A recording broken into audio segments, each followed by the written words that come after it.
Metabolism is very important, and you have to be clear regarding the metabolism. So first of all, what is meant by metabolism, or what is the fate of glucose? So glucose कहाँ जाएगा body में? So once your sugar, once your polysaccharides, for example starch, whatever you are eating through your meals, you are eating bread, you are eating, but you are eating bread, you are eating chapati, you are eating roti. So all that is being digested in the stomach, all that is being digested in the intestine, and that is converted into oligosaccharide, then disaccharide, and lastly monosaccharides, okay, by the different enzymes responsible for the digestion. Because of the enzymes for the digestion, so all that polysaccharide is converted into disaccharide, and lastly monosaccharide. Monosaccharide they are absorbed. So monosaccharide of our interest is nothing but, क्योंकि body में glucose ही important है. So glucose is being a sugar fuel of life. So metabolism of glucose will be discussed in the details, and metabolism of other sugars like mannose, fructose, so that will be not discussed because that is not much important for us. So what is the fate of glucose in the body? Glucose का क्या होगा? So what will happen with the glucose in the body? So glucose is nothing but the first glucose will be oxidized. Glucose will be oxidized for the energy purpose. So your body needs energy. आपके body को energy लगता है. So glucose will be oxidized in the body for the energy purpose. So there are different pathway for oxidation of glucose. So first one is the glycolysis. It is also known as यहाँ पे याद रखना है, glycolysis is also known as, question already पूछा है, glycolysis is also known as the Embden-Merhoff pathway, EM pathway. इसका long form होता है Embden, EMDEN, Merhoff pathway. So I will explain you again in the upcoming slides. Remember, glycolysis, oxidation of glucose into pyruvate or lactate. So what is the definition of glycolysis? Oxidation of glucose into pyruvate or lactate, oxidation of glucose or glycogen, right? Now another oxidative pathway is a HMP shunt, that is known as a hexose monophosphate shunt. Hexose monophosphate shunt, it is also alternative oxidative pathway for glucose. Again another pathway is a uronic acid pathway. So uronic acid pathway, remember these three pathways, glycolysis, HMP shunt and uronic acid pathway, they are known as a oxidative pathway. Question इसके ऊपर भी आ चुका है, one of the following is oxidative pathway for metabolism of glucose. Question पूछते हैं कि oxidative pathway glucose के कितने हैं, नॉन ऑक्सीडेटिव पाथवे ग्लूकोज के कितने हैं. तो आपको याद रखना है glycolysis, HMP shunt and uronic acid pathway, they are the oxidative pathway for glucose for the giving the energy. So glucose is utilized in the body for energy purpose. So first glucose is utilized in the body for energy purpose. Glucose का क्या use है, पहला उसको break down करेंगे उससे energy मिलेगा. So energy, that is why oxidation of glucose to pyruvate or lactate is, that is a glycolysis, then HMP shunt and uronic acid pathway. So that is a oxidative pathway. Now glucose also utilized as a storage, okay, as a storage. So glucose is converted into a storage form of glucose. So what is the storage form of glucose? That is known as the glycogen. Glycogen क्या है? Glycogen is nothing but the polymer of glucose. Glycogen is nothing but the polymer of glucose. So जब glucose के बहुत सारे molecule join होंगे तो उसको क्या बोलेंगे? Glycogen. So it is a homopolysaccharide. Glycogen is nothing but the homopolysaccharide. And the process of formation of glycogen from the glucose का कन्वर्जन होता है ग्लाइकोजन में, and the process is known as a glycogenesis. Now this process takes place in the liver. Liver में क्या होता है? Glucose का polymer बनता है, ग्लूकोज ऐसे एक एक करके around 50 to 100 polymers, okay. So that is the polymer of glucose is the glycogen. So glycogen, again इसके ऊपर भी क्वेश्चन अच्छा है, what is the storage form of glucose? So glycogen is nothing but the storage form of glucose in the body. Glucose is stored in the form of glycogen in the liver cells and in the muscle. आपके muscle में, आपके liver में glycogen store होता है. And whenever there is a need to your body, जब आपको body के लिए एनर्जी लगता है, in that condition glycogen is broken down into glucose to release the glucose. तो लीवर क्या करता है? ग्लाइकोजन बना के रख देता है अपने पास. There are the guinea bags, वहाँ पे कुछ गिनी बैग्स रहते हैं, किसमें? लिवर में. Liver cell can store up to certain amount of glycogen. Your muscle cell also can store a certain amount of glycogen is stored, okay. So whenever there is a need to the body, whenever there is need of glucose to the body, so glycogen will be broken down and glucose will be released in the body. That process is known as a glycogenolysis. So formation of glycogen from glucose, glycogenesis, and breakdown of glycogen into glucose, that is known as a glycogenolysis. So you have to clear these two processes. Okay. Again, glucose can be utilized for the energy purpose. Glucose can be stored in the body in the form of glycogen or surplus glucose in the body. Surplus or extra glucose in the body that will be converted into fats. So there is a synthesis of lipids. There is a synthesis of lipids from the glucose known as the lipogenesis. जो आप ज़्यादा extra sugar खाते हो ना, वो sugar क्या होता है, एक्स्ट्रा है, बॉडी का ज़रूरत कम है आपका, आप खा रहे हो ज़्यादा, ठूस ठूस के भर रहे हो, वो एक्स्ट्रा ग्लूकोज कहा जाएगा. That glucose will be metabolised converted to acetyl CoA, and that acetyl CoA for the synthesis of lipid in the body, that is known as lipogenesis. Okay. तो ज़्यादा शुगर अच्छा नहीं है, शुगर खाओ ज़्यादा तो लिपिड बन जाएगा. Again sugar, okay, again glucose is also utilized for conversion into amino acids. Certain amino acids, they are synthesized in the body by sugar from the glucose. Glucose is a source for the synthesis of certain amino acids known as a non essential amino acids. Okay, non essential amino acids, इनको non essential amino acid बोलते हैं. N E non essential amino acids. Okay, जो essential नहीं होते. Because what is meant by essential amino acids? Those amino acids which are not synthesized in the body, they are known as essential amino acids. Now these amino acids, they are synthesized in the body with the help of glucose. Glucose का metabolism होके बीच में intermediates बनते हैं, pyruvate, ठीक है, glucose glucose 1,6 bisphosphoglycerate. So by using those intermediate which are from the metabolism of glucose, by utilizing those intermediate in the body will synthesize certain amino acids known as a non-essential amino acid. Now another glucose can be converted into another sugars. ठीक है, बाकी कुछ sugars होते हैं जो nature में नहीं आते एज इट इज, आपका खाने में नहीं आएगा आपको. तो यू विल, आपके खाने में आपको क्या मालूम राइबोज है या नहीं है. तो ribose, deoxyribose sugar. So conversion of glucose to the other carbohydrate like ribose and deoxyribose. So both are important for DNA and RNA. जो DNA में होता है, इसमें DNA में deoxyribose शुगर होता है, RNA में राइबोज शुगर होता है. तो वो आता कहाँ से, ठीक है, आप क्या राइबोज शुगर थोड़ी खा रहे हो, आप deoxyribose शुगर थोड़ी खा रहे हो. That synthesis of ribose and deoxyribose, that is done through a metabolism. It is a intermediate in the metabolism of glucose का metabolism जब होगा पर्टिकुलरली HMP शंट, तो उसमें क्या होगा, ट्राइबोज डीऑक्सीराइबोज सिंथेसाइज होंगे. Okay. Again synthesis of fructose.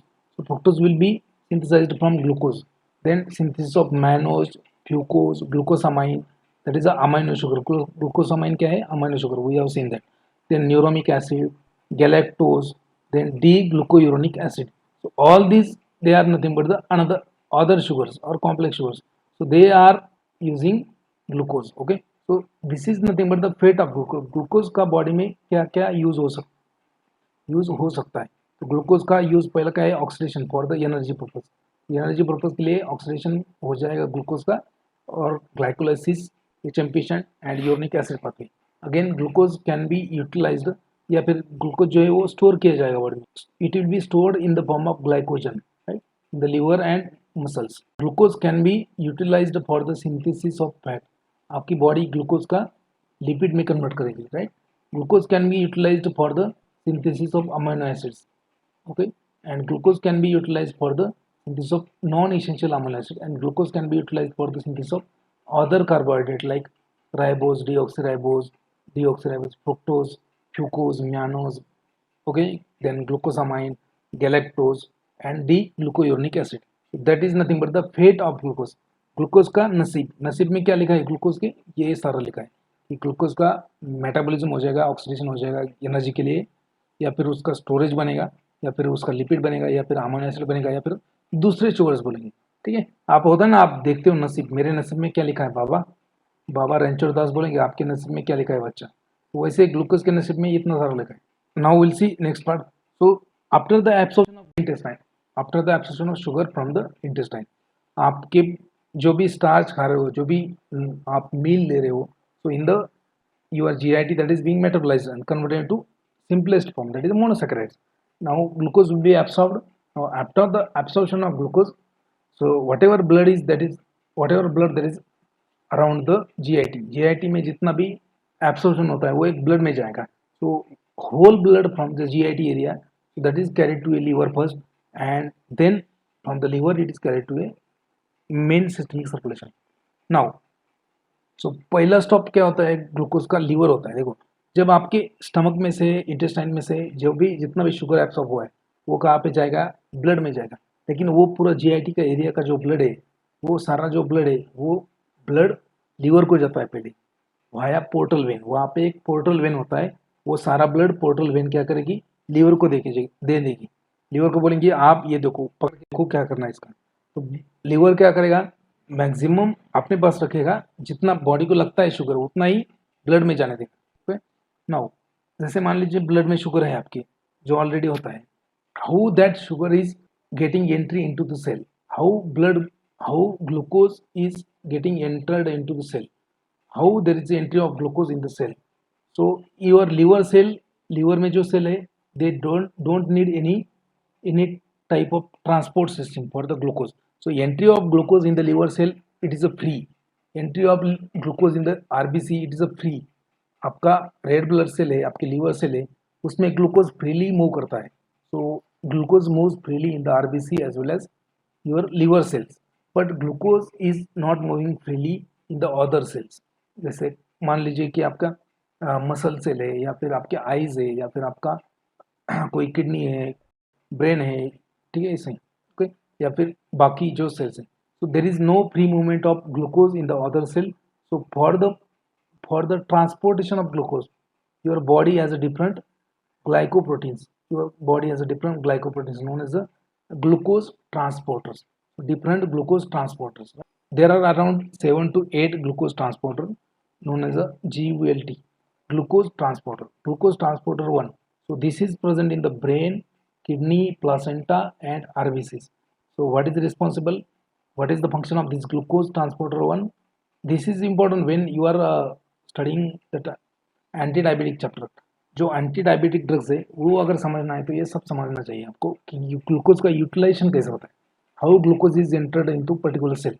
Glucose transporter 1 present in the brain, placenta, kidney and RBCs. So it causes the uptake of glucose. Cell के अंदर ग्लूकोज का एंट्री करवा देगा. ठीक है. आप देखो, आपने अगर मूवी के लिए गए, आप अगर आपने टिकट नहीं लिया है तो वो जो गेट के ऊपर जो गेट कीपर खड़ा होता है तो वो आपको थिएटर में जाने नहीं देगा. क्यों नहीं जाने देगा, वो पहले बोलेगा कि टिकट दिखाओ. तो वैसे ये ग्लूकोज ट्रांसपोर्टर क्या करता है, ग्लूकोज को लेके सेल के अंदर जाता है. Right. So glucose transporter 1 brain में होता है, kidney, placenta and urethra.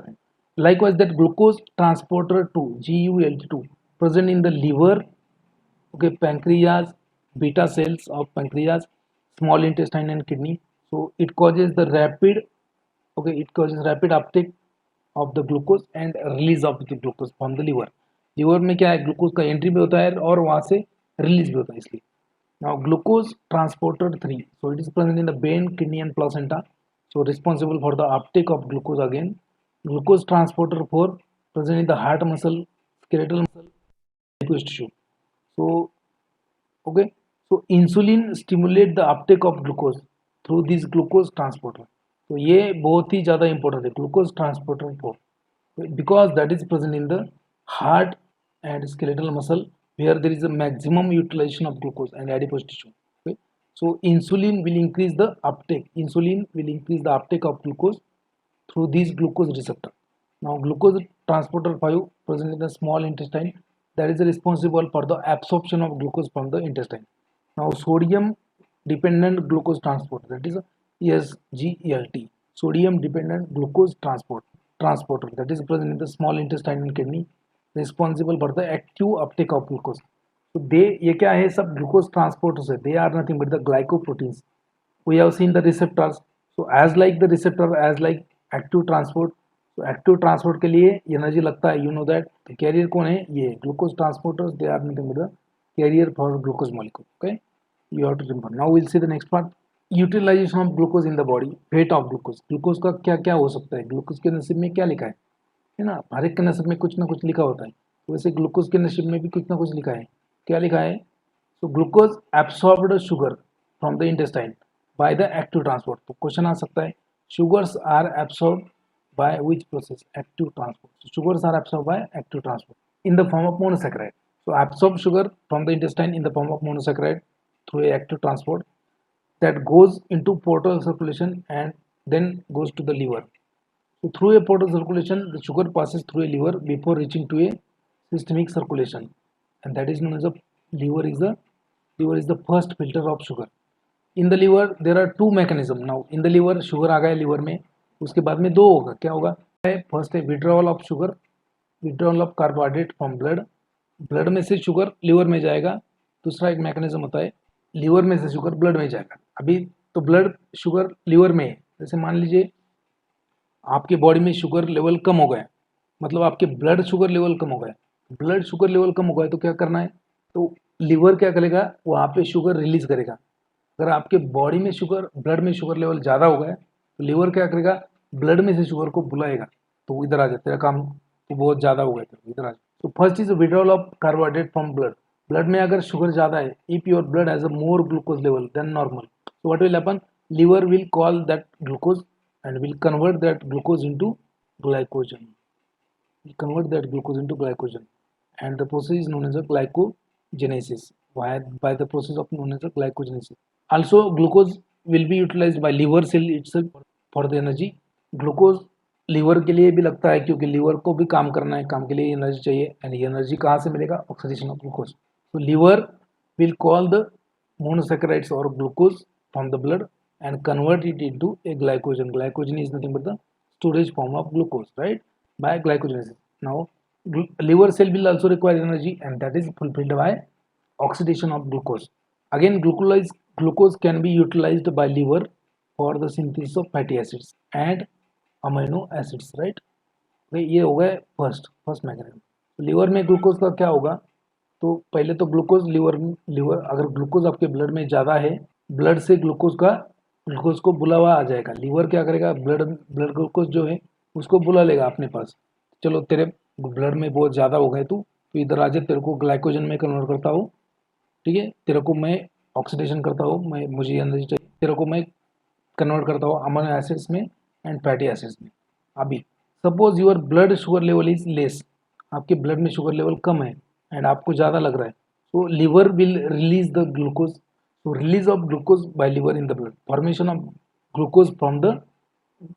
glucose or other hexo sugar from the glycogen in the liver okay in the liver cell and release of glucose in the blood glycogenolysis यहाँ पे क्या करेगा जब ज़्यादा हो गया शुगर जब ग्लूकोज ज़्यादा हो गया ब्लड में तो ग्लाइकोजेनेसिस हो जाएगा मतलब सिंथेसिस ऑफ ग्लाइकोजन ठीक है जब कम हो गया तो ग्लाइकोजेनोलाइसिस हो जाएगा मतलब ग्लाइकोजन का ब्रेकडाउन हो जाएगा एंड ग्लूकोज रिलीज हो जाएगा ठीक है एंड ग्लूकोनियोजेनेसिस क्या होता है ग्लूकोनियोजेनेसिस देखो ग्लूको मतलब ग्लूकोज नियो मतलब देखो यहाँ पे देखो ग्लूको मतलब glucose new glucose and genesis मतलब synthesis so gluconeogenesis means what synthesis of glucose from non-carbohydrate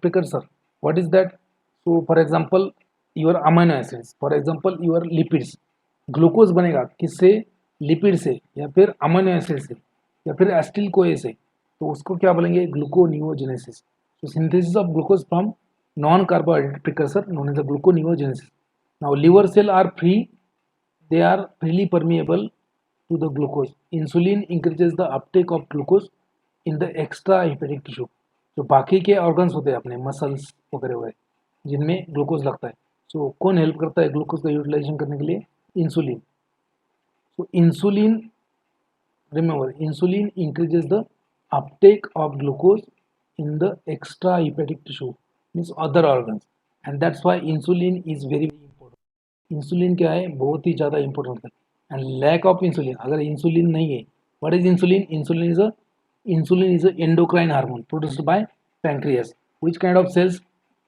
okay so islets of Langerhans of your pancreas particularly there are different kind of cell alpha cell beta cell delta cell FP cell okay so alpha cell produces glucagon enzyme beta cell produces your insulin delta cell produces somatostatin and FP cell produces the pancreatic polypeptide तो enzymes जो होता है आपका pancreas का, pancreas में different type की cell होता है, अल्फा सेल होता है, बीटा सेल होता है, डेल्टा सेल होता है एंड पैंक्रियाटिक पॉलीपेप्टाइड बनाने वाला एफपी सेल होता है, तो वो आपको बाद में भी आएगा, ठीक है। चलो, सो लैक ऑफ इंसुलिन, अगर आपके बॉडी में इंसुलिन नहीं, तो lack of insulin in your body results in the diabetes. Why? Because there is no insulin in your body, so there is no entry of glucose in the cells, particularly muscle cell for their oxidation, particularly other cells for their oxidation. So what will happen? So blood sugar level will be increased, the blood glucose level will be increased. Now what happen with that increased the blood glucose? So blood is going to the kidney, so kidney filters that glucose, and that's why glucose will appear in the urine. That is known as a polyuria. Why diabetic patient will have glucose in the urine? That is the reason, because glucose is not being utilized, glucose is not being used in the body for the energy purpose, because there is no insulin. Glucose का utilisation करने के लिए insulin लगता है, insulin अगर नहीं है तो ग्लूकोज लेवल बढ़ जाएगा, वो किडनी से बाहर आ जाएगा और आपको उसको बोलते क्या बोलते हैं, diabetes mellitus again. So second, glucose will B used for the oxidation for the energy purpose. Glucose will be utilized for the oxidation for the energy. Now, what are the different? You have to remember that on that they have already question. इसके ऊपर question आ चुका है, oxidative pathways. So remember, glycolysis is the oxidative pathway, then HLP shunt is the oxidative pathway, then uronic acid is the oxidative pathway. Okay, so after that, after this part we have to see the metabolism. So the metabolism of glucose is divided into three parts. Metabolism of glucose is divided into three parts. Phase 1, phase 1 में क्या होगा, phase 1 में, so phase 1 is nothing but the glycolysis, then phase 2 is nothing but the conversion of pyruvate to the acetyl CoA, phase 2 conversion of pyruvate to acetyl CoA, and phase 3 the TCA cycle. So यहाँ पे अभी clear करो, metabolism of carbohydrate that is being taking place into three phases. Metabolism of carbohydrate or metabolism of glucose takes place in three phases. Phase 1 क्या है, phase 1 that is a glycolysis, conversion of glucose into pyruvic acid or pyruvate. Then phase 2 का है into acetyl CoA, that is phase 2. And what is phase 3? So phase 3 is nothing but the conversion of that acetyl CoA into water and carbon dioxide, that is known as a TCA cycle. Okay, so carbohydrate or glucose metabolism occurs in the three phases. Okay, now oxidation of glucose. So oxidation of glucose is for different purpose. First purpose is nothing but the for energy, for providing the energy. Oxidation is oxidation of glucose for energy. So oxidation of glucose to the pyruvate, oxidation of glucose to the pyruvate, glucose to the pyruvate. Okay, that is known as a glycolysis. Oxidation of glucose into pyruvate known as a glycolysis, कोई glycolysis बोलते हैं. Okay, now in case of ये it happens in the aerobic condition. Aerobic condition means presence of oxygen. Okay, okay, that is known as glycolysis. Now complete oxidation of glucose to the carbon dioxide and water, so that occurs with there, and after that TCA cycle will be there, and then only glucose molecule is converted into this carbon dioxide and water. Okay, so in presence of oxygen, that is aerobic condition. Now if oxygen is not present, that means anaerobic condition. तो oxygen अगर है तो glucose का oxygen होता है pyruvate में, ठीक है, और बाद में पायरुवेट का कार्बन डाइऑक्साइड एंड वाटर बनता है टीसी साइकिल में. तो ये होता है ऑक्सीडेशन ग्लूकोज का. अगर ऑक्सीडेशन होता है कब, ऑक्सीजन है तो aerobic condition in presence of oxygen. अगर ऑक्सीजन नहीं है तो उसका कन्वर्जन होता है लैक्टेट में. तो conversion of glucose into lactate in absence of oxygen, that is known as anaerobic condition. Okay, or anaerobic glycolysis. Now glycolysis is known as a Embden-Meyerhof pathway. Embden-Meyerhof pathway, because it was invented by, it was studied by scientist known as Emden. So that's why they have named this pathway Emden-Meyerhof pathway. ठीक है. Utilisation of glucose, glucose का use कैसे करते हैं bacteria, particularly east. तो ये study किया था कौन, किसने, एम्डेन-मेयरहोफ पाथवे, एम्डेन-मेयरहोफ प्रणास में. So that's why this they demonstrated the glycolysis.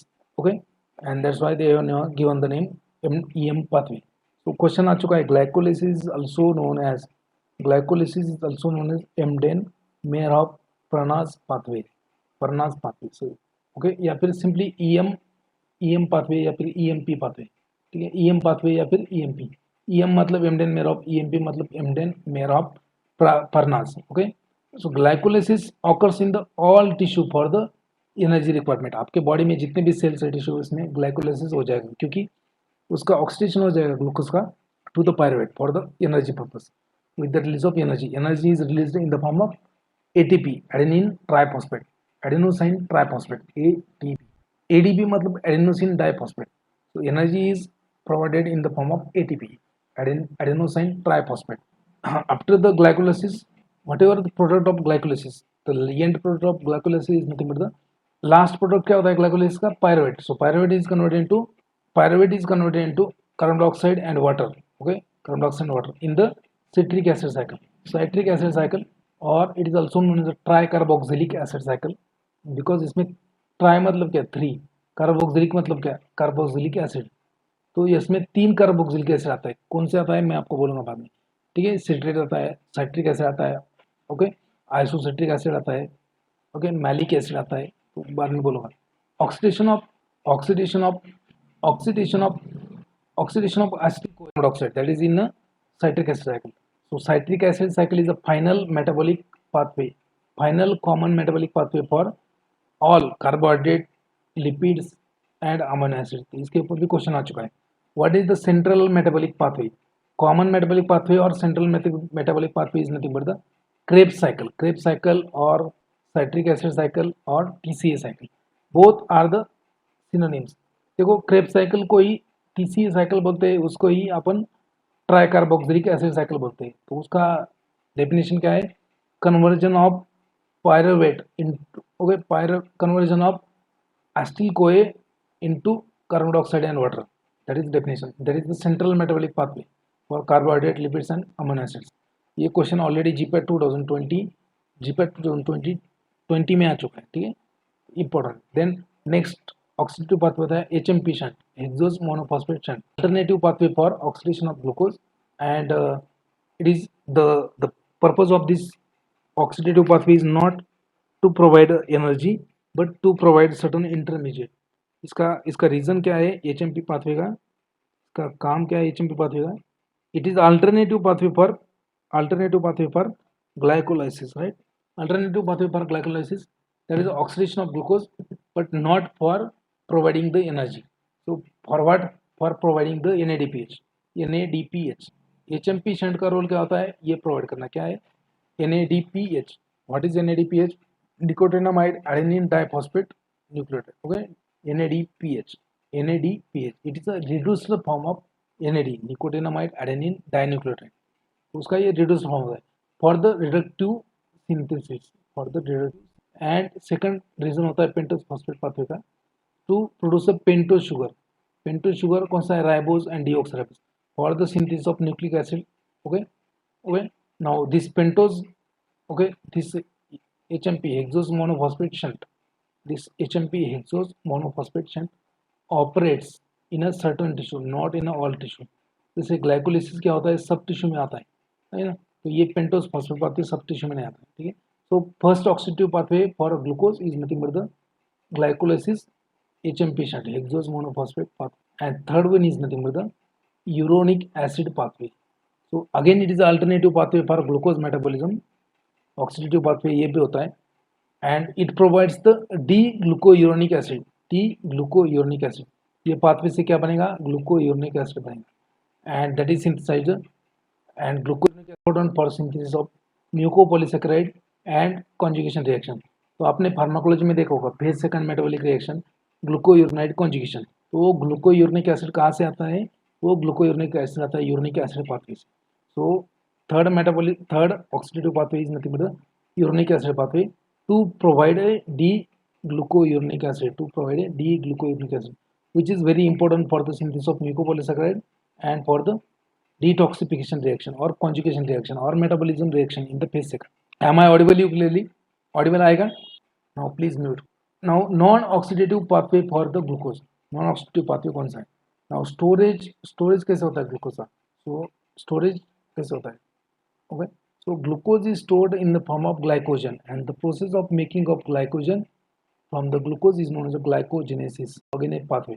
Formation of glycogen from the glucose molecule. Glycogen is nothing but a polymer of glucose. So glucose is converted into a glycogen in the liver. The skeletal muscle and liver. Okay, glycogen कहाँ पे बनता है? Glycogen is synthesised in the liver and skeletal muscle. Okay, and glycogen is stored in the liver and skeletal muscle. So synthesis of glucose from the synthesis of glycogen from the glucose molecule. Glucose is converted into glycogen in the liver and skeletal muscle for the future needs. Future needs. बाद में अगर कोई आपको body को लगता है glucose, कहाँ से आएगा? ये ग्लाइकोजन से. Okay. Now glycogen is nothing but the storage form of glucose. ठीक है, glycogen is nothing but the storage form of glucose. So liver can store up to 72 to 108 ग्राम. ठीक है, 70 ग्राम से लेके 108 ग्राम तक ग्लाइकोजन स्टोर होता है. Okay, so liver can store up to 108 gram of glycogen which is 6% of liver weight. अगर liver का weight XYZ है तो उसका 6% क्या है? उसमें ग्लाइकोजन है. And muscle can store up to 245 grams of glycogen, that is 0.7% of total weight. Okay, now glycogenolysis means क्या? Glycogenolysis means breakdown of glucose glycogen into glucose. जब भी आपकी बॉडी को जरूरत पड़ेगा ग्लूकोज का, लिवर क्या करेगा? ब्रेकडाउन करेगा. किसका? ग्लाइकोजन का. The process is known as a glycogenolysis. Okay, now glucose is also utilised for the synthesis of lipids. जो आपने देखा है ऊपर के डायग्राम में, वही डिटेल में है. Glycogen is stored in the limited amount in the body. Glycogen का एक लिमिटेड अमाउंट स्टोर होता है. लिवर कितना करता है? इतना. लिवर करता है 72 108, है ना. मसल कितना करता है? मसल करता है 245. So it is a limited. तो बॉडी में ग्लाइकोजन लिमिटेड है, right. So your body has a limited storage of glycogen and that's why so extra glucose is converted into lipids. So glycogen is stored in the limited amount in the body. Glycogen means polymer of glucose. So glucose is converted into fatty acids.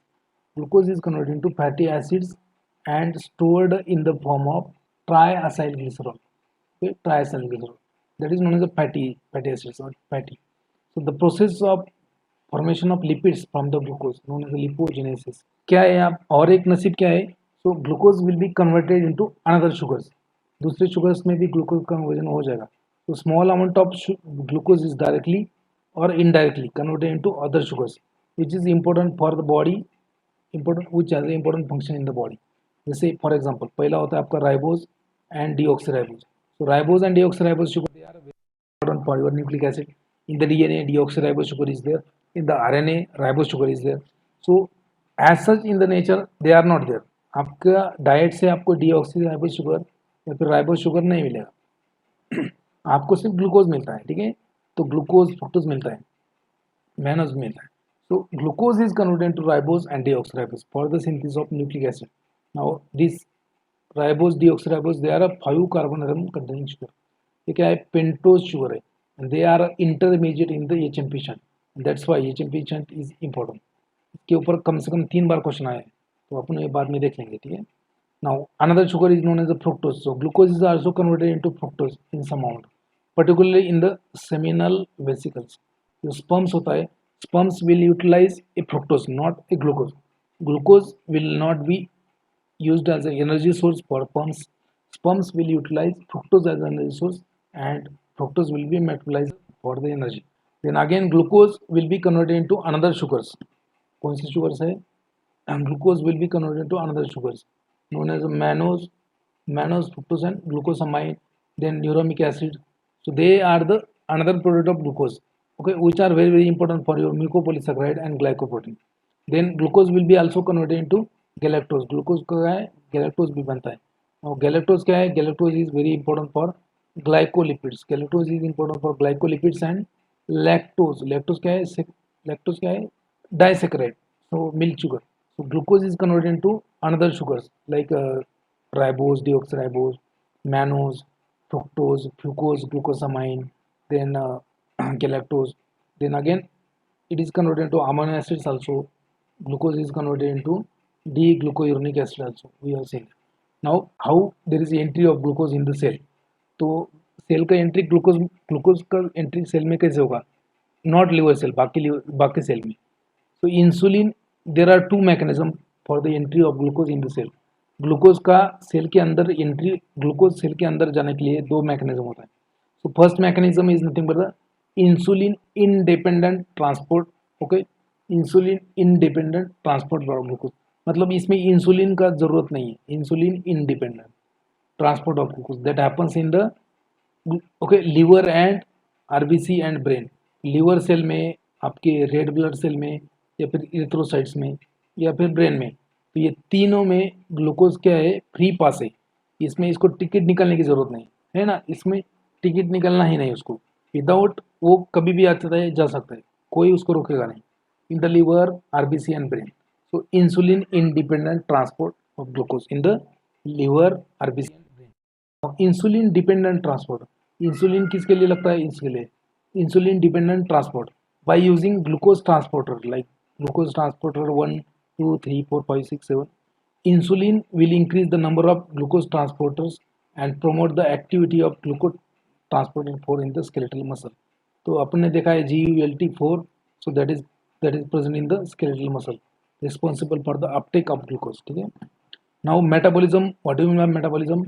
Metabolism is utilization of glucose, utilization of something for the energy purpose or for the synthesis of building blocks, that is a metabolism।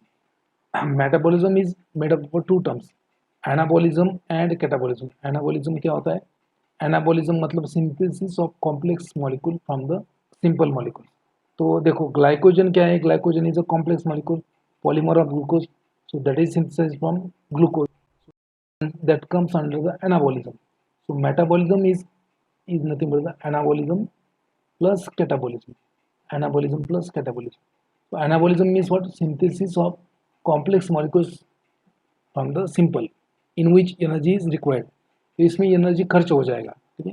Catabolism क्या होता है, what is mean by catabolism, तो break down of complex molecule to give energy, so energy is released. तो आपको question आ सकता है, energy is released in the following, okay, catabolism, anabolism, दूसरा कोई कौन सा भी बॉलिज्म दिखाएं, ठीक है। रिमेंबर कैटाबॉलिज्म मतलब कैटा मीन्स ब्रेक डाउन, एना मीन्स सिंथेसिस, कैटाबॉलिज्म में क्या है, एनर्जी मिल जाएगा आपको। Now metabolism of carbohydrates, so we have seen the important metabolic pathway, that is nothing but the okay, you know that glycolysis, gluconeogenesis, then glycogenesis, HMP shunt, gluconeogenesis, okay, uric acid pathway, then metabolism pathway of glucose। Glucose के लिए metabolism कैसे होगा, glycolysis होगा उसका, या फिर gluconeogenesis होगा, ये एक पाथवे है। नियोजेनेसिस मतलब synthesis of glucose from non carbohydrate precursor, ठीक है। ग्लाइकोजेनेसिस मतलब सिंथेसिस ऑफ ग्लाइकोजन, ठीक है। ग्लाइकोजेनोलाइसिस मतलब breakdown of glucose, hexose monophosphate shunt, HMP shunt, ये हो गए ग्लूकोज के लिए। Now another sugars also have their own metabolic pathway, so fructose metabolism, amino sugar metabolism and mucopolysaccharide mechanism, okay. So mucopolysaccharide का भी metabolism होता है, amino sugar का भी मेटाबॉलिज्म होता है, but important metabolic pathway is nothing but the metabolism of glucose, so that is glycolysis, HMP shunt, uric acid pathway, okay, then TCA cycle, they are important, okay। So we are going to see that one by one। Glucose is a central molecule, you have to remember glucose is a central molecule in the carbohydrate metabolism। So what is the normal blood glucose level, fasting blood ना होता है, normal blood, normal अलग होता है, fasting अलग होता है। So fasting means when there is nothing in your stomach, on an empty stomach, if you measure a blood glucose level on an empty stomach, सुबह सुबह कुछ खाया नहीं है आपने, 10-11 बजे आपका ब्लड शुगर लेवल मेजर किया, सो that is nothing but the fasting blood glucose level, ठीक है। बिना खाए पिए ग्लूकोज कितना है आपके बॉडी में, उसको बोलेंगे fasting blood glucose level. So it is around 70 to 100 milligram पर डेसीलीटर और 4.5 to 5.5 मिलीमोल पर लीटर, ठीक है, 5.5 मिलीमोल, ठीक है।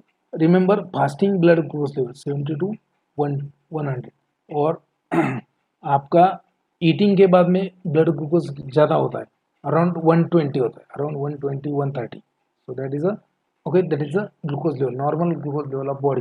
फास्टिंग होता है 70 to 100। Now liver is considered as a glucose monitor, monitor कौन करता है, liver, so liver is considered as a glucose monitor in your body, right। Oxidative pathway for glucose metabolism, we have seen glycolysis, HMP shunt, uric acid pathway, they are known as the oxidative pathway, ठीक है। HMP shunt, glycolysis and uric acid pathway, तो उसको oxidative because they give energy। now synthetic pathway कौन सा है, synthetic pathway मतलब synthesis हो रहा है उसमें कुछ ना कुछ, so glycogenesis, glycogenesis means synthesis of glycogen, lipogenesis, lipogenesis means synthesis of lipid, non essential amino acid synthesis, वो क्या है, सिंथेटिक पाथवे।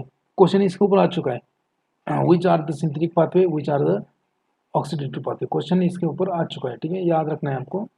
ऑक्सीडेटिव पाथवे कौन सा है, non oxidative pathway. Now again will see the next point, glycolysis is also known as Embden-Merov pathway. We have seen glycolysis is also known as Embden-Merov pathway, दो तीन बार। Now enzyme required for a glycolysis, glycolysis मतलब क्या है, it is a particular set of reaction, glycolysis मतलब क्या है, एक particular cycle है, एक मतलब एक complex reaction होते हैं, बहुत सारे reaction involve होते हैं, तो उसको reaction का cycle बोलते हैं। So enzyme required for the glycolysis for a set of reaction, so these enzymes are present in the cytoplasm fraction of your cell, cytoplasm जो होता है उसमें ये आपको enzymes इसके glycolysis के, and remember enzymes of TCA cycle they are present in the nucleus, ठीक है। साइटोप्लाज्म में ग्लाइकोलाइसिस होता है और न्यूक्लियस में क्या होता है, टीसीए साइकिल होता है। अभी देखो ग्लाइकोलाइसिस कहाँ पे होता है, साइटोप्लाज्म में, यहाँ पे लिखा है, एंड दैट्स वाई आरबीसी जो होता है रेड ब्लड सेल में क्या है, न्यूक्लियस नहीं होता है। So if red blood cell will not have nucleus then will not be operated in the RBC, TCA cycle RBC में नहीं होगा, ठीक है।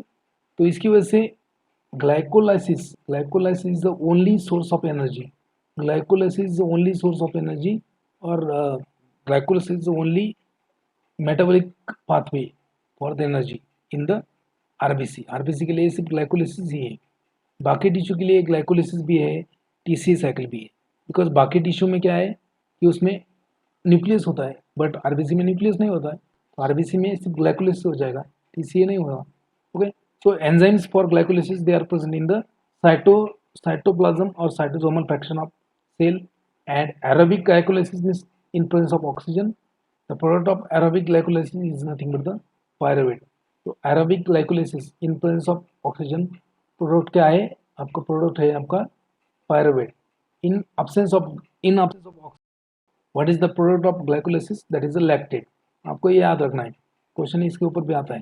तो फिर से देखो, in presence of oxygen product is the pyruvate, in presence of oxygen, and or last product of glycolysis is a pyruvate, in absence of oxygen end product of glycolysis is a lactate.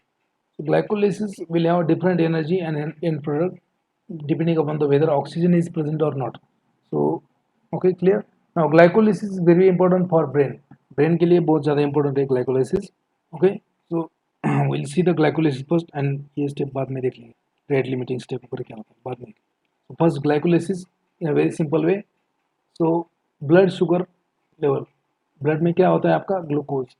So oxidation of glucose to give energy is known as glycolysis. So oxidation of glucose into pyruvate. What is the definition of glycolysis? Oxidation of glucose into pyruvate. Oxidation of glucose into pyruvate to give energy, that is nothing but the glycolysis. Now the oxidation of glucose takes place in the various steps. इसका बहुत सारा steps है। तो देखो पहला, glucose will be phosphorylated. क्या है, glucose will be phosphorylated. अभी आपके पास क्या है, ग्लूकोज है, अभी फॉस्फोरिलेशन मतलब क्या है, उसमें फॉस्फेट ग्रुप ऐड कर देगा। So glucose will be phosphorylated to glucose 6 phosphate. अभी यहाँ पे आ गया 6 phosphate. So what is mean by 6 phosphate? So that phosphate group is attached to a glucose molecule, and who attaches that phosphate group? This hexokinase. Hexokinase catalyzes the reaction of, it convert glucose to glucose 6 phosphate with the ATP. ये phosphate group कहाँ से आएगा, ATP से। ATP मतलब क्या है, adenosine try मतलब 3, okay, adenosine triphosphate, एक फॉस्फेट ग्रुप ग्लूकोज को आ गया, ठीक है। तो यहाँ बचेगा क्या, एडिनोसिन डाइफॉस्फेट, डाई मतलब 2, ट्राई मतलब 3, so ATP will be converted into ADP. So ATP molecule will be consumed in this reaction. यहाँ पे ATP -1 लिख दिया हूँ, ठीक है। Now glucose 6 phosphate will be converted into fructose 6 phosphate, ठीक है, fructose 6 phosphate, ग्लूकोज का fructose 6 phosphate बन जाएगा, मतलब isomerization हो, because they are the both are the 6 carbon atom containing sugar, just only, या एक में कीटोन होता है, एक में अल्डिहाइड होता है, तो कीटोन फ्रुक्टोज में होता है, अल्डिहाइड ग्लूकोज में होता है। सो phosphohexose isomerase that will convert glucose 6 phosphate into fructose 6 phosphate. Now again there will be phosphorylation of this glucose 6 phosphate. So glucose 6 phosphate is converted into fructose 6 phosphate is converted into fructose 1,6 मतलब क्या 2 1,6 मतलब क्या, ठीक है। पहले क्या है, glucose का ग्लूकोज 6 फॉस्फेट बनता है, मतलब 6 नंबर का जो कार्बन आइटम है उसके ऊपर फॉस्फेट ग्रुप ऐड किया है, ठीक है, ठीक है, एच की जगह फॉस्फेट ग्रुप।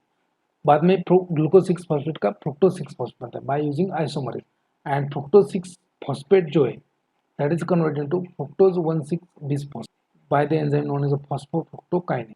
बिसफॉस्फेट मतलब और एक फॉस्फेट ग्रुप ऐड करना पड़ेगा, तो अगेन एक एटीपी यूटिलाइज करेंगे, ATP is converted into ADP and one minus again. तो यहाँ पे 20 फॉस्फेट मतलब 2 फॉस्फेट ग्रुप आ जाएगा यहाँ पे फ्रुक्टोज मॉलिक्यूल में, ठीक है। एक फॉस्फेट ग्रुप पहले कार्बन पे, एक फॉस्फेट ग्रुप 6 नंबर के कार्बन पे, right. Both first and third step, जो पहला स्टेप होता है that is irreversible, first step is irreversible, irreversible, ठीक है। पहला स्टेप इरिवर्सिबल है and third step is also irreversible. First step and third step they are known as irreversible. Third step is also known as a regulatory step in the glycolysis. Third step क्या है, regulatory step in the glycolysis, ये regulate करता है। Fructose 1,6 bisphosphate will be splitted down. अभी यहाँ तक जो 3 reaction हो चुके हैं, first 3 reaction, first 3 reaction they are known as a phase 1, first 3 reaction they are known as a phase 1, it is known as a phase 1, so it is known as a phase 1, this is known as a synthetic phase or this is known as a energy utilising phase. इसमें क्या है, energy use हुआ है तो उसको क्या बोलेंगे, energy utilising phase. तो इसमें एक एटीपी हुआ है, यहाँ पे एक एटीपी लगा है, यहाँ पे एक एटीपी लगा है, एनर्जी यहाँ पे भी लगा है, यहाँ पे लगा है, तो energy utilising phase. Okay, now ये हो गया first phase. Now phase second, what is phase second? Phase second is known as a splitting phase, phase second is known as a splitting phase, because यहाँ पे जो आपका fructose 1,6 bisphosphate बना है, fructose क्या है, 6 कार्बन आइटम कंटेनिंग शुगर है ना, fructose 1,6 bisphosphate, so that will be broken down, that will be splitted into 2 molecules, break. अब कोई भी आपके किसी भी चीज़ है, आप कोई भी चीज़ है, पेन है, आपको पेन को ब्रेक किया तो कितना मिलेगा आपको, 2 पार्ट मिलेगा। आपके पास पत्थर है, पत्थर को फोड़ दिया आपने तो कितना पार्ट मिलेगा, 2 पार्ट मिलेगा, ठीक है। आपके पास कोई चौक है, चौक को ब्रेक किया तो 2 पार्ट मिलेगा, ठीक है। तो वैसे ही fructose 1,6 phosphate is broken down into 2 parts. So what are these 2 parts? So fructose 1,6 bisphosphate, they are splitted into two sugars containing 3 carbon atom. So 3 carbon atom वाले शुगर से glycerol 3 phosphate and dihydroxyacetone phosphate, ये चीज दोनों भी क्या है, 3 carbon containing sugar है।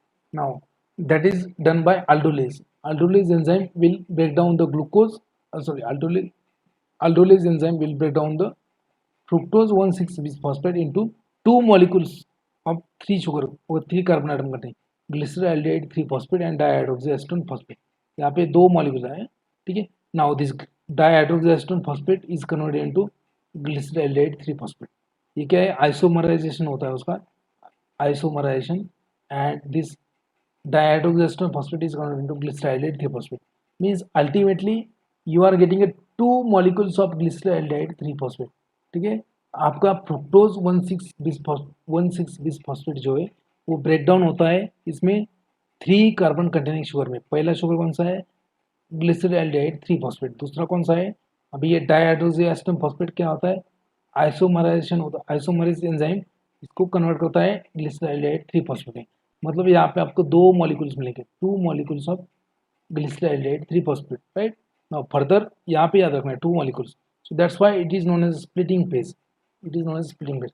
now third phase यहाँ से चालू होता है, third phase is nothing but the energy yielding phase और energy giving phase, ठीक है। पहला phase कौन सा था, energy utilizing phase। glycolysis occurs in the 3 phases। पहला phase था energy utilizing phase क्योंकि इसमें energy यूज किया है, energy utilizing phase। दूसरा phase क्या था, splitting phase। splitting phase मतलब ये splitting of fructose 1,6 bisphosphate into 2 molecules, इसको बोलते हैं स्प्लिटिंग फेज। और लास्ट वाला आपका energy yielding phase. Now energy किस में यील्ड होता है, देखो you have 2 molecules of glyceraldehyde 3 phosphate, so glyceraldehyde 3 phosphate, glyceraldehyde 1,3 bisphosphate, glyceraldehyde 1,3 bisphosphate, ये 3 कार्बन आइटम कंटेनिंग शुगर है, इसके फर्स्ट कार्बन के एटम के ऊपर भी एक फॉस्फेट आएगा और 3 के ऊपर तो ऑलरेडी है। सो glyceraldehyde 1,3 bis phosphate is also known as 1,3 bis phosphoglycerate, उसको ही 1,3 बिस फॉस्फोग्लिसरेट बोलते हैं। So glyceraldehyde 3 phosphate is converted into 1,3 bis phosphoglycerate by enzyme known as glyceraldehyde 3 phosphate dehydrogenase. आप सिर्फ ये आपको dehydrogenase. During this dehydrogenation process there is a NAD। NAD क्या है? Oxidised form, nicotinamide adenine dinucleotide, so that is converted to NADH। NADH तो यहाँ पे आपको NADH मिलेगा। तो यह कितना NADH मिला है आपको? यहाँ पे एक ही मिला है, ठीक है, एक मॉलिक्यूल का एक मिलेगा, लेकिन मॉलिक्यूल कितने यहाँ पे? दो है, तो दो NADH molecule, D NADH molecule मिलेगा। So you are molecule at this stage. Okay, now this NADH molecule, they will go into the this NADH molecule, they will go into the electron transport chain and they will give you 3 ATPs. one NADH molecule will give 3 ATP, ठीक है। तो यहाँ पे कितने बने हैं? दो बने, क्योंकि दो मॉलिक्यूल्स है यहाँ पे, दो मॉलिक्यूल्स NADH कितने देंगे? 6 ATP। यहाँ पे आता है आपको 6 ATP, ठीक है। ये एनर्जेटिक्स बाद में आपको। So glyceraldehyde 3-phosphate is converted to 1,3-bis-phosphoglycerate with the giving NADH molecule. Now 1,3-phosphoglycerate 1,3-bis-phosphoglycerate converted into 3-phosphoglycerate। देखो यहाँ पे 1,3-bis है, मतलब bis मतलब दो फॉस्फेट ग्रुप, इसमें ग्लिसरॉल्डिहाइड, तो उसका एक रिमूव हो गया, तो कहाँ गया? ADP जो adenine diphosphate is converted to पे एक ATP मिला आपको, वहाँ पे फॉस्फेट ग्रुप वहाँ पे गया, ठीक है, bye the enzyme kinase 1,3-bis-phosphoglycerate kinase. Okay, now 3-phosphoglycerate is converted into 2-phosphoglycerate by phosphoglycerate glyceromutase. Mutase मतलब क्या? आइसोमरेज एंजाइम होता है। सो अगेन 2-phosphoglycerate जो है that is converted to phosphoenol pyruvate by enzyme enolase. तो यहाँ से होता है आपका फोर्थ स्टेप चलो, it is known as fourth step of glycolysis.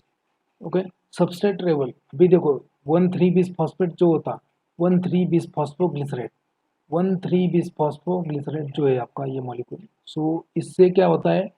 Without going into ETC electron transport chain में नहीं जा रहा है, फिर भी क्या कर रहा है? ATP दे रहा है, तो इसको बोलते हैं सबस्ट्रेट लेवल फॉस्फोरिलेशन। इसको बोलेंगे substrate level phosphorylation. Phosphoenol pyruvate, so that is converted into pyruvate. Phosphoenol pyruvate is unstable and converted into pyruvate by the enzyme pyruvate kinase. Okay, and this is also this is also substrate level phosphorylation. इसमें भी क्या है? एक ATP आपको मिलेगा। So this is the end product of glycolysis. So याद रखो आपको what is the end product of glycolysis under aerobic condition। यहाँ तक क्या है? ऑक्सीजन लगता है। So under aerobic condition pyruvate is nothing but the and product of glycolysis. अभी देखो यहाँ पे सबस्ट्रेट लेवल की ATP मेजर करो, सबस्ट्रेट लेवल की इतने एक ATP सबस्ट्रेट लेवल का है और ये एक ATP सबस्ट्रेट लेवल का है, ठीक है, मतलब दो ATP, मतलब एक ATP एक तो NADH मॉलिक्यूल जो है NADH मॉलिक्यूल ये आपको देगा 3 ATP। यहाँ पे मैं लिखता हूँ 3 ATPs, यहाँ पे 1 ATP, यहाँ पे 1 ATP, वहाँ पे 1 ATP, कितना हो गया? 3 + 2 5, ठीक है 5। बट यहाँ पे जो है ग्लिसरॉल्डिहाइड 3-phosphate ये कितने मॉलिक्यूल्स बना है? यहाँ पे 2 मॉलिक्यूल्स बना है। So there are 2 molecules of glyceraldehyde 3-phosphate। So ये जो 5 है 5 × 2 करो, 5 × 2 हो गया आपका 10, ठीक है, 5 × 2 हो गया 10। So total 10 ATP are 10 ATP are synthesised in the glycolysis. But देखो पहला स्टेप में क्या हुआ था? In the first step this ATP was utilised, so -1, this ATP was utilised, so -1, and total कितना मिला है आपको? 10। सो 10 - 2 करो, so total ATP will be 8। Okay, so 8 ATP will be synthesised in the glycolysis under aerobic condition. आपको याद रखना है 8 ATP, there are only 8 ATP under aerobic condition. अगर ग्लाइकोलाइसिस होता है in presence of oxygen, so total number of ATP are nothing but the 8 ATP will be synthesized in the glycolysis under aerobic condition। अगर pyruvate क्या है? last product, end product of glycolysis under aerobic condition। now in absence of oxygen, अगर oxygen नहीं है, so that pyruvate is converted into lactate, that pyruvate is converted into lactate, that pyruvate is converted into lactate with the use of NADH। NADH का use होगा, यहाँ पे जो मिला था NADH उसका यूज होगा, मतलब ये 3 ATP गए अभी, मतलब 3 ATP गए एक मॉलिक्यूल के, 2 मॉलिक्यूल के 6 ATP ये गए, तो NAD कन्वर्ट होगा और लैक्टेट बनेगा, लैक्टेट बनेगा by using lactate dehydrogenase, lactate dehydrogen. अगर मान लीजिए ग्लिसरॉल्डेट रिपोजिटरी दोनों का पायरुवेट बनता है, 2 मॉलिक्यूल्स ऑफ पायरुवेट है, अगर यहाँ पे 2 मॉलिक्यूल्स है पायरुवेट के, तो 2 मॉलिक्यूल पायरुवेट के 2 लैक्टेट बनेंगे, 2 लैक्टेट बनेंगे, तो यहाँ पे NADH कितना बने, इतना यूटिलाइज होगा, 2 NADH यूटिलाइज होगा, मतलब ये NADH पूरा खा जाएगा वो, तो बचा कितना ATP, ये एक ATP बचा और ये एक ATP बचा, मतलब 2 ATP बचा है यहाँ पे, ठीक है, 2 ATP बचा है आपका, that means only 2 ATPs they are synthesised in case of anaerobic respiration. अगर ग्लाइकोलिसिस होता है in absence of oxygen anaerobic, तो ओनली 2 ATP, ग्लाइकोलिसिस होता है अगर आपका एरोबिक कंडीशन में, तो 8 ATP, you have to remember this, okay? You can see the glycolysis part again. So I have explained you the energetic also in the previous slide. Glucose will be converted into glucose 6 phosphate first step, glucose 6 phosphate, तो glucose by using hexokinase और glucokinase, तो ये दोनों enzymes हैं, तो insulin जो है इसका पॉजिटिव इम्पैक्ट होता है ये एंजाइम पे, इंसुलिन ये एंजाइम बढ़ा देगा, ठीक है, ग्लूकोकाइनेज और हेक्सोकाइनेज, तो ATP यूटिलाइज होता है, ADP में कन्वर्ट होता है, तो यहाँ पे फॉस्फेट ग्रुप आ जाएगा ग्लूकोज 6 फॉस्फेट, वो कहाँ से आता है, एडेनोसिन ट्राइफॉस्फेट, यहाँ पे 3 फॉस्फेट है, एक फॉस्फेट यहाँ पे आ गया, तो क्या बचेगा, adenosine diphosphate. Now 6 glucose 6 phosphate is converted into fructose 6 phosphate, fructose by using enzyme known as a isomerase, phosphoinositide isomerase. Now again fructose 6 phosphate is converted into fructose 6 bisphosphate, fructose 1,6 bisphosphate, यहाँ पे 2 phosphate आ गए, यहाँ पे तो एक ही था, तो एक कहाँ से आ गया, फिर से ATP यूज किया जाएगा, ADP by using phosphofructokinase. So this is a regulatory step, ये जो है ना रेगुलेटरी स्टेप है, इरिवर्सिबल होता है, रेगुलेटरी होता है, तो रेगुलेशन कौन करता है ग्लाइकोलिसिस का, this step, conversion of fructose 6 phosphate into fructose 1,6 bisphosphate, that is a regulatory step. पहला स्टेप भी क्या है, इरिवर्सिबल है, दूसरा नहीं, तीसरा स्टेप क्या है, इरिवर्सिबल है एंड रेगुलेटरी है, याद हो। Now fructose 1,6 bisphosphate will be splitted into 2 molecules, इसमें 2 मॉलिक्यूल बनेगा, कौन सा बनेगा, पहला बनेगा glyceraldehyde 3 phosphate and dihydroxyacetone phosphate. So later on dihydroxyacetone phosphate will be isomerized into glyceraldehyde 3 phosphate. Ultimately you are getting 2 molecules of glyceraldehyde 3 phosphate. Okay? Now these 2 molecules will be converted into one, okay, यहाँ पे glyceraldehyde 3 phosphate releasing phase होगा, ये हो गया आपका splitting phase, पहला था आपका एनर्जी यूटिलाइजेशन फेज, दूसरा जो स्प्लिट होता है वहाँ पे स्प्लिटिंग फेज, तीसरा phase, so glyceraldehyde 3 phosphate will be converted into glyceraldehyde 1,3 diphosphoglycerate, or you can say 1,3 bisphosphoglycerate, same term, by enzyme glyceraldehyde 3 phosphate dehydrogenase।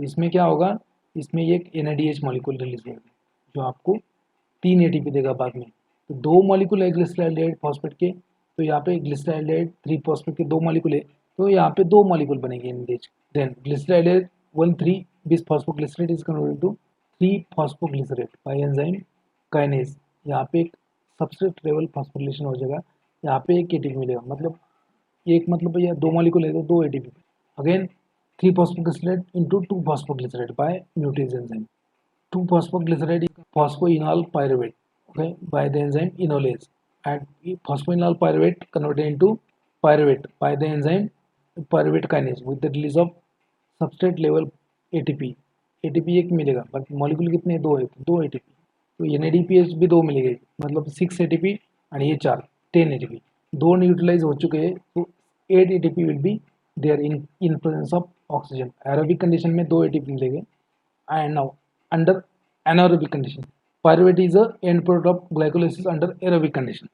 Now if there is a no oxygen, pyruvate is converted into lactate by enzyme lactate dehydrogenase, ठीक है, तो इसमें NADH utilise हो जाएगा, so it utilizes the NADH, 2 NADH molecule will be utilized, okay, so 6 ATP ये खा जाएगा, 6 ATP ये खा जाएगा, बचे कितने लेवल के ATP, यहाँ पे एक बचा था, तो मतलब ये एक मतलब 2 मॉलिक्यूल का 2 हो जाएगा, और यहाँ पे जो एक बचा है 2 मॉलिक्यूल का 2 हो जाएगा, मतलब ATP कितना बचा है, 4 बचा है, लेकिन 2 एटीपी क्या हुआ है, यूटिलाइज हुआ है, यहाँ पे एक एटीपी लगा है, यहाँ पे एक एटीपी यूज हुआ है, मतलब 4 - 2 only 2 ATP will be there in case of anaerobic glycolysis.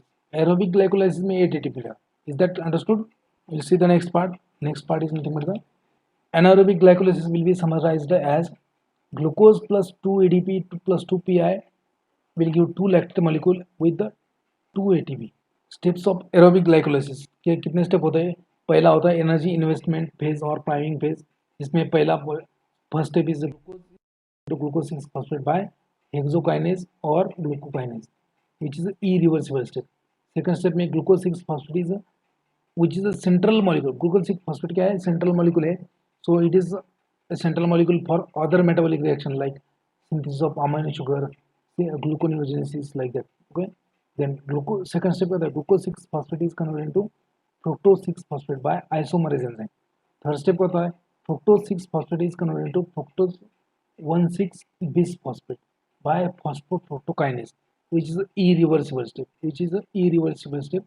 and regulatory step. इसके बारे में क्वेश्चन पूछा है, क्वेश्चन इसके बारे में पूछा है, आपको ध्यान रखना है, क्वेश्चन कहाँ पे पूछा है तो आपको याद रखना है, क्वेश्चन पूछा है, सिर्फ पूछा कहाँ पे इतना याद नहीं रखना, आपको वो याद भी रखना है कि कौन सा रेगुलेटरी स्टेप है, कौन सा इरिवर्सिबल है.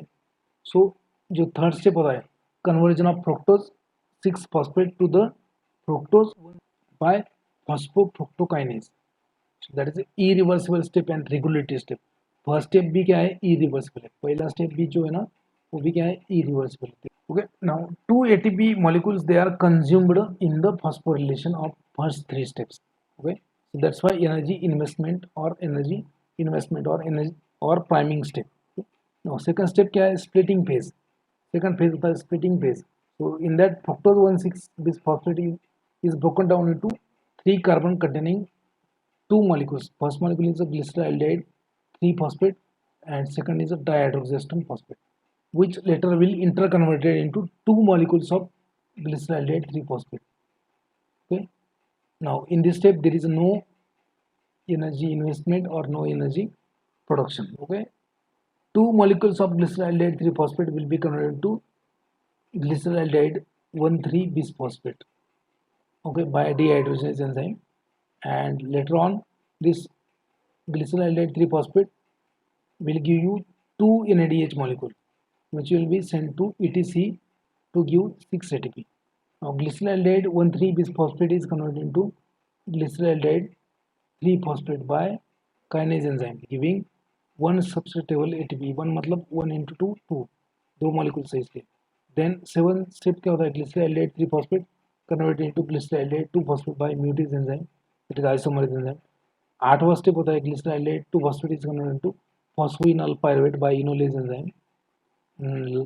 9th step होता है phosphoenol pyruvate is converted into pyruvate by using enzyme kinase, and इस पे भी यहाँ पे भी substrate level का ATP. So glycolysis का ये summary है. तो रेगुलेटरी स्टेप मैंने आपको बोल दिया, जो पहले स्लाइड में जो आने वाला है वही आपको बोल दिया, याद रखना है आपको. ये जो एंजाइम है आयोडो, ये जो है ये जो कंपाउंड है आयोडो एसिटेट एंड आर्सेनेट मतलब arsenic poisoning. Iodo acetate and arsenic poisoning क्या करेगा, iodo acetate and arsenate inhibit the enzyme glyceraldehyde 3-phosphate dehydrogenase. ठीक है, जो स्टेप होता है ना स्प्लिटिंग फेज के बाद में, ठीक है, वो स्टेप में जो एंजाइम है ग्लिसरॉल्डेहाइड 3-phosphate डिहाइड्रोजनेज उसको इनहिबिट करता है कौन, iodo acetate and arsenate. Okay, then fluoride जो होता है fluoride, it is a competitive inhibitor of the enzyme enolase. Okay, and that's why fluoride is added. Fluoride कब ऐड किया जाता है, जब आपका शुगर लेवल चेक करना है ब्लड का, तो आपका ब्लड इमीडिएटली ले लिया तो इमीडिएटली उसमें क्या ऐड करेगा, अगर आपको पैथोलॉजी वाला आ गया शुगर मेजर करने के लिए तो आपका ब्लड लेगा और ब्लड लेने के बाद इमीडिएटली क्या करेगा, फ्लोराइड ऐड करेगा. क्यों ऐड करता है fluoride, because fluoride inhibits the enolase enzyme, ठीक है, enolase enzyme, and it will prevent the further glycolysis. अगर ग्लाइकोलाइसिस चलता रहेगा आपके ब्लड में तो क्या होगा, blood sugar level correctly estimate नहीं कर पाओगे. सो to estimate the correct blood sugar level. So after the withdrawing the blood sample, your pathologist will add fluoride in that. इसका रीजन देखो. So iodoacetate arsenate inhibit the glycerylide 3-phosphate enzyme. Fluoride inhibit the enolase enzyme, and that's why blood during the laboratory estimation of blood glucose level, so that correct glucose level will be estimated. Then oxamate क्या है? Oxamate is a competitive inhibitor of lactate dehydrogenase. Oxamate ये compound क्या है? lactate dehydrogenase का competitive inhibitor है. lactate dehydrogenase को inhibit करेगा, so ये सिर्फ pyruvate accumulator हो जाए. तो अगर इसने lactate dehydrogenase को inhibit किया under anaerobic condition, what will happen? Pyruvate will be accumulated. There is a accumulation or there is a collection of pyruvate in the body. Okay? 3 steps catalyzed by hexokinase. पहले जो 3 steps थे catalyzed by hexokinase. कौन से step? Conversion of glucose into glucose 6 phosphate. ठीक है, ये जो पहला स्टेप है conversion of glucose into glucose 6 phosphate by hexokinase. Then second step जो होता है third step, okay, conversion of fructose to the fructose 6 phosphate and conversion of, okay, phosphoenol, conversion of phosphoenol pyruvate to pyruvate. जो last second last step है, पहले 2 step and second last step of glycolysis, they are irreversible. Question इसके ऊपर आ चुका है. What are the irreversible steps in the glycolysis? कि हर बार वो क्वेश्चन वही थोड़ी पूछेंगे, थोड़ा सा अलग पूछेंगे ना, तो इसके ऊपर भी क्वेश्चन आ चाहिए. What are the irreversible step? तो पहला स्टेप जो है that is irreversible. Second step में क्या होता है? आइसोमराइजेशन होता है, वो नहीं है. थर्ड स्टेप क्या है? फॉस्फोफ्रुक्टोकाइनेज कैटलाइज करता है, formation of fructose 1,6 bisphosphate. So that is a irreversible step as well as ये रेट लिमिटिंग स्टेप है, और एज वेल एज ये क्या है? Regulatory step in the glycolysis. जो सेकंड स्टेप होता है, second step is a irreversible as well as rate limiting as well as regulatory step. Irreversible पूछा है तो 3 steps are irreversible, but regulatory पूछा है तो एक ही है. कौन सा? Conversion of fructose 1,6 phosphate into fructose 1,6 bisphosphate by phosphofructokinase. That is the regulatory step. तो याद रखो, यहाँ पे इंपॉर्टेंट है, क्वेश्चन आता है. Inhibition of glycolysis, inhibition of glycolysis under aerobic condition. ठीक है, inhibition of glycolysis under aerobic condition is known as a Pasteur effect which is due to inhibition of enzyme phosphofructokinase. एक Pasteur नाम का scientist था, उसने एक observation किया. क्या किया ऑब्जर्वेशन?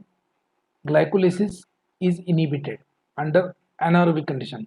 एनारोबिक कंडीशन जहाँ पे ऑक्सीजन नहीं है, यहाँ पे एरोबिक हो गया, लेकिन ये एनारोबिक है. Under anaerobic condition, under the absence of oxygen. absence of oxygen मतलब ग्लाइकोलाइसिस का प्रोडक्ट क्या होगा? Lactate. Okay, so during the lactate production, reduction of glucose into, fermentation होता है, ग्लूकोज का फर्मेंटेशन होता है अल्कोहल में. So by the yeast bacteria. So bacteria will convert glucose into alcohol. So during the conversion of alcohol, so Pasteur ने ये notice किया कि अगर ऑक्सीजन दे डाला उसको तो क्या होता है? There is a less conversion of alcohol from the glucose in presence of oxygen. अगर ऑक्सीजन नहीं है तो ज़्यादा होगा, ऑक्सीजन दिया तो कम होगा, तो उसको बोलते हैं पास्चर इफेक्ट. तो inhibition of glycolysis under oxygen, मतलब inhibition of glycolysis by oxygen under anaerobic condition is known as a Pasteur effect, and that is due to the inhibition of enzyme phosphofructokinase which is a regulatory step in the glycolysis. ठीक है, तो इसको बोलते हैं Pasteur effect. ये आपको बाद में फिर से एक बार मैं, ठीक है. और सेकंड होता है कैप, सेकंड होता है Crabtree effect. Second effect होता है क्रैप ट्री इफेक्ट. क्रैप मतलब केकड़ा, केकड़ा tree effect, Crabtree effect. तो which is opposite to the Pasteur effect. तो इसमें क्या होगा? इसमें ये होगा कि increase the level of glucose. So increase the amount of glucose in the aerobic condition. Increase the level of glucose in the aerobic condition will inhibit the glycolysis. That is a Crabtree effect. इसके बारे में फिर से मैं आपको एक slide में बोलूँगा. Pyruvate dehydrogenase complex will give you 3 ATP. अभी जो ग्लाइकोलिसिस का एंड प्रोडक्ट क्या था? पायरुवेट. ठीक है, आप यहाँ तक याद रखो, pyruvate is the end product of glycolysis. अभी ये पायरुवेट का क्या होगा? Pyruvate will be converted into, pyruvate will be converted into acetyl-CoA by the enzyme pyruvate dehydrogenase. Pyruvate dehydrogenase, okay, will convert end product of glycolysis. End product क्या है? Pyruvate. Pyruvate और pyruvic acid that is converted into acetyl-CoA. That is converted into acetyl-CoA by the enzyme pyruvate dehydrogenase. which will give you 3 ATP and it is inhibited by arsenic poisoning. Arsenic poisoning अगर हो गया तो पूरा glucose का metabolism नहीं होगा, glycolysis तक हो जाएगा लेकिन बाद में जो है वो नहीं होगा. तो glycolysis is the main source of energy for brain, retina and renal medulla, मतलब किडनी के लिए. लैक्टिक एसिडोसिस मतलब क्या? अगर लैक्टिक एसिड बॉडी में ज़्यादा हो गया तो उसको बोलते हैं लैक्टिक एसिडोसिस. क्यों होता है? Glycolysis under anaerobic condition. अगर absence है glucose in absence of oxygen, so product is nothing but the lactic acid. So increase in the lactic acid in the body, that is called known as a lactic acidosis. Now this is observed in the patient who are deficient in the enzyme pyruvate dehydrogenase. Pyruvate dehydrogenase जिसका नहीं है वो lactic acidosis से सफ़र करता है. ठीक है, again alcoholics में भी होता है. I will save the recording once.